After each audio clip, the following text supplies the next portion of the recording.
অনেকদিন ধরেই এই এসআইআর নিয়ে সারা বিশ্বে একটা মানে তোড়জোড় লেগে গেছে, আর তার জন্য কিন্তু অনেক মানুষ কিন্তু মরণাপন্ন অবস্থায় চলে যাচ্ছে। তো এসআইআর নিয়েই কিছু তথ্য তোমাদের সাথে শেয়ার করি। এসআইআর মূল কথা হচ্ছে যে 2002-এ তাদের নাম আছে কি নথিভুক্ত ছিল কি না সেটা দেখার জন্য, আর যদি না থাকে সেটা নিয়েও প্রচুর কথা উঠছে, গুজব রটানো হচ্ছে। আমার মতো যারা 2-এর আগে জন্মেছে, আমার যাদের 18 বছর হয়নি তাদের কিন্তু 2-এর নাম নেই। 2002-এ আমার বাবা মার নাম থাকাটা বাধ্যতামূলক। যাদের নাম নথিভুক্ত আছে বা তোমরা চেক করতে চাও তার জন্য একটাই ওয়েবসাইট আছে, ceowestbengal.com। এই ওয়েবসাইটটাতে, কারণ nic.in এর ওয়েবসাইটটা খুলছে না।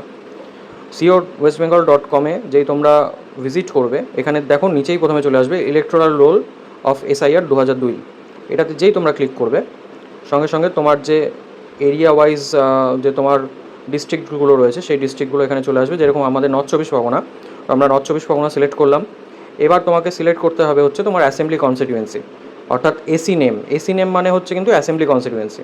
তো আমাদের এখানকার অ্যাসেম্বলি কনস্টিটিউয়েন্সি হচ্ছে তোমার কামারহাটি। তো আমরা কামারহাটি সিলেক্ট করে নেবো।